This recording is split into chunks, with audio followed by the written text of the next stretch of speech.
Ravi ఇమ్మాడికి social media వేదికగా మద్దతు పెరుగుతుంది. రవి ఎలాంటి తప్పు చేయలేదు, రియల్ హీరో అంటూ నెటిజన్లు పోస్టులతో అదరగొడుతున్నారు. దాంతో సినీ వర్గాల్లో గుబులు పెరుగుతుంది. అటు ఐబొమ్మ ఓనర్ కు తానంటూ విశాఖకు చెందిన ప్రముఖ లాయర్ సలీం ప్రకటించారు. రవి ఒప్పుకుంటే కేసు వాదిస్తానన్నారు. ఐబొమ్మ రవి తీరు 100% కరెక్టే అని వ్యాఖ్యానించారు సలీం. గతంలో జగన్మోహన్ రెడ్డి కోడి కత్తి కేసును వాదించారు. 21,000 సినిమాలు పైరసీ రాకెట్ తో పాటు బెట్టింగ్ యాప్ ప్రమోట్ చేసిన కేసులో రవిని అరెస్టు చేసిన సంగతి తెలిసిందే. కేసు నిమిత్తం నిందితుడు రవిని కలుస్తానంటున్న ప్రముఖ న్యాయవాది సలీంతో మా ఉత్తరాంధ్ర ప్రతినిధి Kannababu face to face. Telugu సినిమా పరిశ్రమలోనే చుక్కలు చూపించినటువంటి ఐబొమ్మ రవి కేసుకు సంబంధించి కీలకమైనటువంటి ఆధారాలు పోలీసులు ఇప్పటికే సేధించినటువంటి నేపథ్యంలో ఇప్పటికే 2 తెలుగు రాష్ట్రాల్లోనే చాలా హాట్ టాపిక్ గా మారినటువంటి ఐబొమ్మ రవి కేసుకు సంబంధించి అనేక మలుపులు తిరుగుతున్నటువంటి తరుణంలో తాజాగా విశాఖకు చెందినటువంటి వకీల్ సాబ్ ఐబొమ్మ రవి కేసును టేకప్ చేయడానికి ముందుకొచ్చారు. అయితే దీనికి సంబంధించి మనతో పాటు మాట్లాడడానికి లాయర్ సలీం గారు మనతో ఉన్నారు. ఆయన మాటలోనే కొన్ని విషయాలు అడిగి తెలుసుకునే ప్రయత్నం చేద్దాం. సార్ నమస్తే. ఇప్పటికే ఒక కోడికత్తు శ్రీను లాంటి కేసుని మీరు టేకప్ చేసిన తర్వాత అది 2 తెలుగు రాష్ట్రాల్లోనే ఎంత హైలైట్ అయ్యిందనేది ప్రజలకు మనం చెప్పవసరం లేదు. ఆ కేసుకు సంబంధించినటువంటి పురోగతికి అంటే చివరి దశ వరకు కూడా మీరు అంతే పోరాటం చేశారు. ఈరోజు ఒక ఐబొమ్మ రవి కేసుకు సంబంధించి ప్రజల్లో సోషల్ మీడియా ద్వారా అనేక రూపాల్లో మద్దతు తెలుపుతున్నటువంటి తరుణం మనం చూస్తున్నాం. సో ఈ కేసును టేకప్ చేయడానికి మీరు ఎలా ముందుకు వెళ్ళబోతున్నారు? అసలు ఈ కేసును టేకప్ చేయడానికి ప్రధాన ఉద్దేశం ఏంటి సార్? అసలు లేదు, ఈ కేసు టేకప్ చేయాలంటే first Ravi belongs to Visakhapatnam, myself belongs to Visakhapatnam. So మనకు ఒకటే రీజనల్ ఫీలింగ్ ఉంది, ఒకటే లోకల్ ఫీలింగ్ ఉంది, అది ఉంది. మరి రవి చేసింది తప్పు ఉంది, అది ఏముంది, అది after trial it is going to prove. కానీ రవికి సోషల్ మీడియాలో వచ్చిన సానుభూతి, అతనికి సపోర్ట్ చూస్తే అసలు నేనే చాలా ఏమిటి ఉత్సాహంతో ఈ కేసు తీసుకున్నాలని దీని మీద వచ్చాను. అదే విషయంలో వాళ్ళ ఫాదర్తో మాట్లాడడానికి కూడా నేను వచ్చాను. వాళ్ళ ఫాదర్తో కూడా మాట్లాడాను నేను. సో ఇది ఉంది అమ్మా. సరే, అంటే ఒక విషయం చెప్పండి. సోషల్ మీడియా వేదికగా చూసుకుంటే కనుక ఐబొమ్మ రవి చేస్తున్నటువంటి విషయంలో అందరూ పూర్తి స్థాయిలో పాజిటివ్ గానే మద్దతు తెలుపుతున్నటువంటి పరిస్థితి ఉంది. కానీ సినీ రంగం మాత్రం 22,000 కోట్ల పైచిలకు నష్టం వాటిల్లింది, తిన్న ఖచ్చితంగా బయటికి రిలీజ్ చేయొద్దంటూ కూడా చెప్తున్నటువంటి తరుణం ఉంది. అలాగే తెలంగాణ పోలీసులు కూడా చాలా ధీటైనటువంటి సవాలు విసిరినటువంటి పరిస్థితి ఉంది. సో ఈ సమయంలో ఈ కేసుని ఎలా ముందుకు వెళ్ళబోతుంది, మీరు ఎలా టేకప్ చేయబోతున్నారు? లేదు, as per rule of law ఎలా ప్రొసీజర్ ఆఫ్ లా ఉంది అలా చేస్తాం. పోలీస్ అయినా మనమైనా హై హ్యాండెడ్ గా ఎవరు హ్యాండిల్ చేయరు.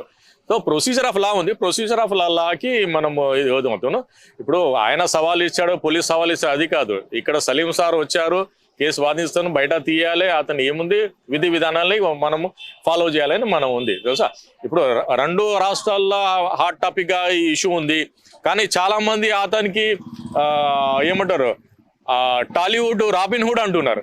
అంటే 10 రూపాయలు సంపాదించే మనిషి కూడా ఆయన సినిమా పెట్టాడు, సినిమా మాకు భిక్షం ఇచ్చాడు, సినిమా మాకు మా డోర్ వారికి ఇచ్చాడు అని కూడా ఇది చేస్తున్నారు. సో సమాజంలో రెబల్ ఎప్పుడైనా ఉంటుంది. సో రెబిలియన్ తర్వాతనే సొసైటీలో కూడా కరెక్షన్ వస్తుంది.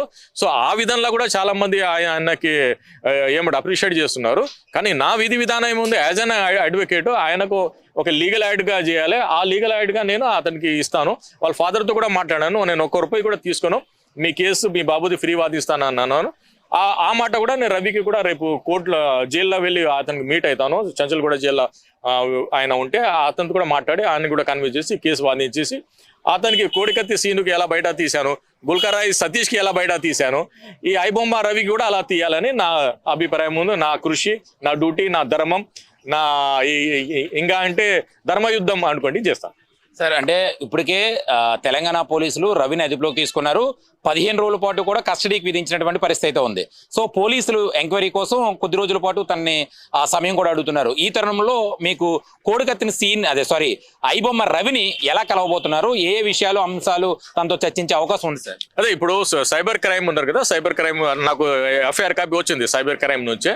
ఆ సైబర్ క్రైమ్ ఎవరు ఐఓ ఎవరు ఉన్నారు, ఇన్వెస్టిగేషన్ ఆఫీసర్ ఎవరు డీల్ చేస్తున్నారు, మీరు ఏమంటారు కస్టడీ అడుగుతారు కదా. సో కస్టడీ అడిగితే నేను అక్కడ కస్టడీ ఎవరు ఎప్పుడు ఇస్తున్నారు, ఆ రవితో కస్టడీ చేసిన తర్వాత నేను కేసు వాదిస్తాను. కస్టడీ కూడా నా సమక్షంలోనే మీరు ఏదైనా విచారించాలని ఆ పిటిషన్ కూడా చేస్తాను 41D కింద. సో దానికి అతనికి ఏది లీగల్ గా నేను సాయం చేయాలి అన్ని విధాలుగా నేను అతనికి సాయం చేస్తాను. అయితే మొత్తానికి చూడొచ్చు మరికొద్ది సేపట్లో విశాఖ నుంచి హైదరాబాద్ అయితే వెళ్ళబోతున్నారు లాయర్ సలీం. వకీల్ సాబ్ రూపంలో తనకున్నటువంటి వృత్తిరీత్యా ఐబొమ్మ రవికి ఎంతవరకు న్యాయం చేయగలుగుతాననే ప్రయత్నం అయితే నేను చేస్తున్నాను. ఐబొమ్మ రవితో మాట్లాడిన తర్వాత మరికొన్ని నిజాలు మరికొన్ని విషయాలు చర్చించే అవకాశం ఉంటుంది. ఇప్పటికే సోషల్ మీడియా వేదికగా ఐబొమ్మ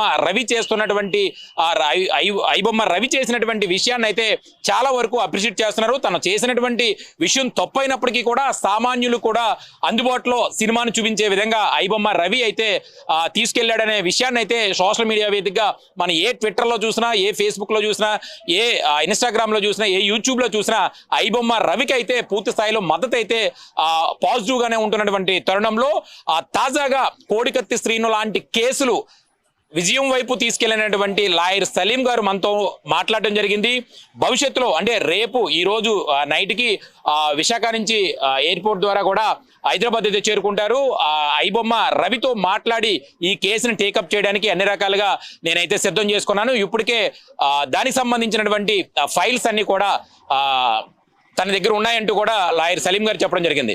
ఏదేమైనప్పటికీ కూడా కొత్త ట్విస్టులతో ముందుకెళ్తున్నటువంటి ఐబొమ్మ రవి కేసుకు సంబంధించినటువంటి విషయం లాయర్ సలీం గారు టేకప్ చేసిన తర్వాత ఏ రకంగా ముందుకెళ్ళబోతుందనే విషయాన్ని ఆసక్తికరంగా చూసేందుకు పబ్లిక్ అయితే చాలా సిద్ధంగా ఉన్నారని చెప్పాలి. కెమెరామ్యాన్ మోహన్తో కన్నబాబు, విశాఖపట్నం నుంచి.